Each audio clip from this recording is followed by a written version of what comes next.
पाकिस्तान में जिसने एक हंगामा बर्पा कर दिया है, कुलभूषण को एनआरओ दिया जा रहा है, उन्होंने आके उसको निकलने का मौका मिले और आप भारत की वजह से ही कर रहे हैं। आप भारत से ताल्लुकात बढ़ाना चाहते हैं। तो भारत के वकील ने वहां अगर आपके वकील को चित्त कर दिया तो उसमें कौम का वकार का सौदा तो नहीं किया जा सकता। मजबूर होकर कुछ ऐसा कानून बनाने की हमने पहल की है कि जैसे कुलभूषण को कुछ न कुछ रिलीफ मिल सकता है। बात रिलीफ की है। नहीं आपने पाकिस्तान के लोगों को एतमाद में लिया। आज आपको आलमी, मैं बिल्कुल बिला खौफ खतर ये बात कह रही हूं कि आज आपको आलमी इदारों का खौफ आ गया। क्यों आलमी इदारों को आप ये नहीं कहते कि वो कश्मीर के इशू पे क्यों सोए हुए हैं, क्यों वो मरे हुए हैं कश्मीर के इशू पे, क्यों वो मरे हुए हैं फलस्तीन के इशू पे, क्यों नहीं वो ह्यूमन राइट्स की आवाज, वो जो बड़े बड़े झंडे उठा के खड़े होते हैं। यहाँ पर एक अकेला कुलभूषण सब पे कश्मीर से भी ज्यादा अहमियत रखता है। नमस्कार दोस्तों, इंडिया पॉइंट पे आपका स्वागत है। आज के इस वीडियो में पाकिस्तान मीडिया बात कर रहा है भारत के नागरिक कुलभूषण जाधव के बारे में, जिसको पाकिस्तान ने जासूसी के झूठे आरोपों में गिरफ्तार कर रखा है। दोस्तों, जैसा कि आप सब जानते हैं कि पाकिस्तान की अगर चलती तो कब का वो कुलभूषण को फांसी दे दिए होते, पर अभी तक ऐसा नहीं हुआ है। इसका मतलब साफ है कि भारत का प्रेशर पाकिस्तान पर काम कर रहा है। अब ये भी सच है कि भारत और पाकिस्तान के रिश्ते बहुत ही खराब चल रहे हैं, और उससे भी बड़ा सच ये है कि पाकिस्तान की हालत बहुत ही ज्यादा खराब है। पाकिस्तान की इकोनॉमी चिथड़े हाल है। पाकिस्तान को अभी भारत की सख्त जरूरत है। ऐसे में पाकिस्तान का पीएम इमरान खान कुलभूषण के जरिए भारत के साथ रिश्ते थोड़े बहुत अच्छे करने की कोशिश कर रहा है। कहीं ना कहीं पाकिस्तान का पीएम इमरान खान खुद ये चाह रहा है कि कुलभूषण जाधव को पाकिस्तान से आज़ादी मिल जाए, क्योंकि दोस्तों पाकिस्तान के पीएम ने सिर्फ और सिर्फ कुलभूषण जाधव के लिए पाकिस्तान के कानून में बदलाव किया है। जी हाँ दोस्तों, पाकिस्तान में कानून में बदलाव हुआ है ताकि कुलभूषण जाधव को बाहर निकलने का रास्ता मिल सके। अब इससे आप अंदाजा लगा सकते हैं कि वो कितना डेस्परेट है कि भारत के साथ उसके रिश्ते थोड़े से अच्छे हो जाए। इसी बात को लेकर पाकिस्तान मीडिया को इमरान खान पर बहुत ही ज्यादा गुस्सा आ रहा है। इस विषय में पाकिस्तान मीडिया में और भी क्या चर्चा हो रही है, वो देखने के लिए शुरू करते हैं इस वीडियो का अगला भाग। एक ऐसे इशू पर बात कर रही हूँ कि जो पाकिस्तान में जिसने एक हंगामा बर्पा कर दिया है। हम जानते हैं कि गवर्नमेंट ने ज़बरदस्ती बहुत जल्दी में बहुत से बिल पास करवा लिए। कोई 40-50 बिल ऐसे हैं जो गवर्नमेंट पास करवा चुकी है, और उसमें आहिस्ता आहिस्ता उनमें बहुत से ऐसे ज़रूरी बिल हैं जिनके ऊपर हम बात करते रहेंगे। लेकिन इस वक्त जो मैं बात कर रही हूँ वो कुलभूषण यादव के बिल जो अप्रूव हुआ है उसके हवाले से, क्योंकि जो अपोजिशन है उसके पास इस वक्त उसके हाथ में एक टूल आ गया है। अब उसको एक ऐसी चीज़ मिल गई है जिसके ऊपर जाहिर है कि गवर्नमेंट को बहुत ज़्यादा क्रिटिसाइज़ किया जा रहा है। और इसकी वजह आप जानते हैं कि इससे पहले यहाँ पे तो वैसे आमतौर पर जो भी हुकूमत आती है वो इस तरह के टूल्स यूज़ करती है, लेकिन ये जो गवर्नमेंट है इसने तो बहुत ही ज़्यादा इस्तेमाल किया। इंडियन कार्ड बहुत यूज़ किया, और मोदी का जो यार है ये कह के कर लोगों को गद्दार कहा गया। अपोजिशन के ऊपर बहुत से ऐसे इल्ज़ामात लगाए गए। तो अब क्योंकि कुलभूषण यादव के हवाले से एक बिल पास हो गया है, और इस गवर्नमेंट ने करवाया है, इस हुकूमत ने करवाया है, जिसमें अब उस बिल में ये अप्रूव किया गया है कि जो कुलभूषण यादव है जो अपील का हक है वो दिया जाएगा कुलभूषण यादव को। तो ये एक बहुत बड़ी बात है। इसके ऊपर जब बहुत हंगामा आराई हुई और अपोजिशन की तरफ से बहुत क्रिटिसाइज़ किया गया गवर्नमेंट को, उसके बाद पाकिस्तान के अटॉर्नी जनरल ने इन कैमरा ब्रीफिंग की और पार्लियामेंटेरियंस को ये बताया कि दरअसल ये जो बिल अप्रूव हुआ है ये कोई ख़ास तौर पर सिर्फ कुलभूषण यादव के लिए नहीं हुआ, बल्कि पाकिस्तान में ऐसे जितने भी लोग हैं उनके लिए जो है ये बिल अप्रूव हुआ है कि वो उनको ये वाला अब राइट मिलेगा कि वो इस तरीके से अपील में जा सकते हैं। लेकिन ये बताने से तो जाहिर है कि कोई वो फ़र्क नहीं पड़ेगा अपोजिशन पर, क्योंकि अपोजिशन ये इस वजह से नहीं कर रही कि क्योंकि ये दिया गया। देखिए, बहुत सारे लोग ऐसे हैं, और ये होना चाहिए, ऐसे ही समझना चाहिए कि इस तरह के जो केसेस होते हैं कि जिसमें वियना कन्वेंशन दरमियान में आए, जिसमें international court of justice ICJ का मामला हो, तो फिर उन मामलात को आपको उसी नज़र से देखना चाहिए, और जो रूल्स एंड रेगुलेशंस हैं उन पे अमल करना चाहिए, चाहे कोई भी कंट्री हो। जैसे आपको याद होगा अभिनंदन का जो मामला था, तो उस वक्त भी वियना कन्वेंशन के हवाले से हमें हर सूरत जो है वो वापस करना ही करना था, और वो किया गया।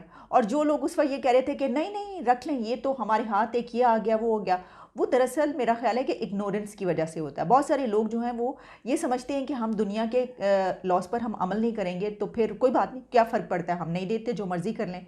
इसकी भी ऑप्शन मैं आगे चलकर आपको बताती हूँ कि क्या है।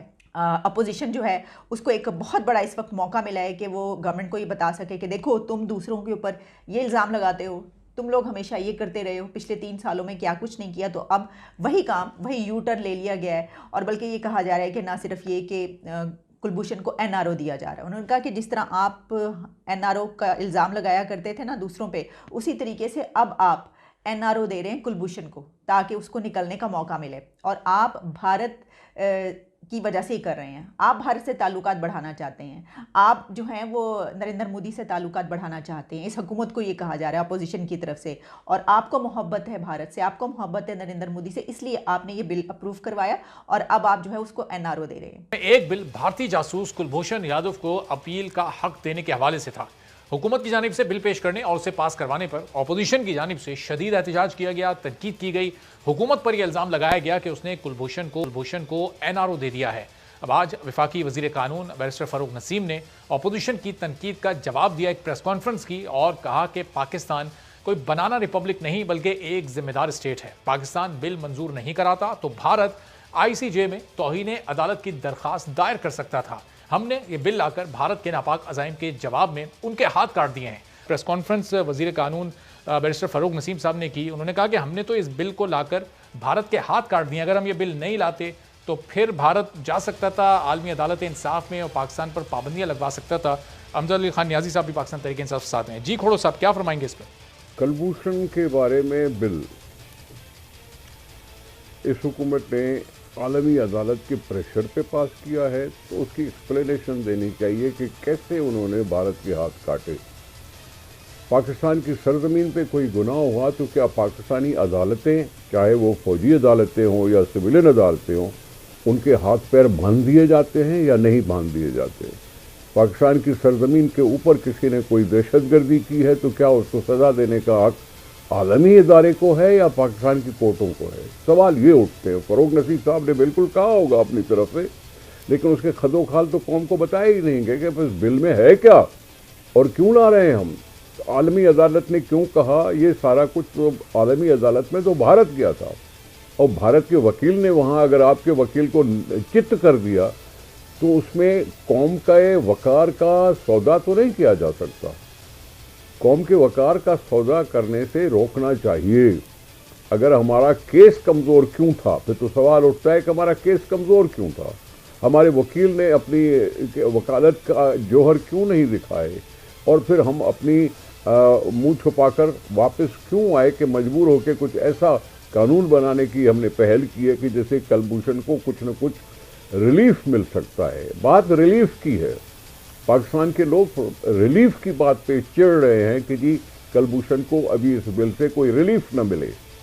ये मसला है, मेरी नज़र में तो ये मसला है। मैंने वज़ीर कानून की प्रेस कॉन्फ्रेंस नहीं सुनी, मैंने इस तरह से बिल को भी अच्छी तरह से पढ़ा नहीं है, क्योंकि हुकूमत ने अखबारों में वो इस तरह से छपाया ही नहीं है। होता तो ये है कि पब्लिक ओपिनियन को असर्ट किया जाता है, पब्लिक ओपिनियन असरटेन किया जाती है कि जी हमारे बिल पर पब्लिक क्या कहती है, और उसके लिए अखबारों में छपने चाहिए बिल। ये पब्लिक ओपिनियन को इनवाइट करने के लिए ये छपने चाहिए। ये चोरी छुपे बिल बनाना, चोरी छुपे रात के अंधेरे में बिल बनाना और सुबह को बुलडोज करना, इसको काला कानून कहा जाता है।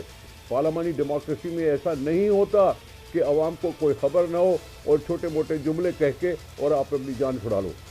सही। और खोड़ साहब, कई बिल तो इसमें ऐसे भी हैं जिसके नाम तक आम लोगों को नहीं पता। ये इतनी बड़ी तादाद में 33 बिल्स एक साथ पास कराना, ज़ाहिर है अरकान असेंबली ने इन बिल्स को नहीं पढ़ा तो अवाम को तो इन बिल्स के बारे में कुछ पता ही नहीं होगा। रुमीना साहबा, आपका भी जो मौक़िफ़ है, आपका मौक़िफ़ भी रुमीना साहबा पीपल्स पार्टी वाला ही है या नून लीग का कोई मुख्तलिफ एतराज़ है कुलभूषण वाले मामले पर हुकूमत से?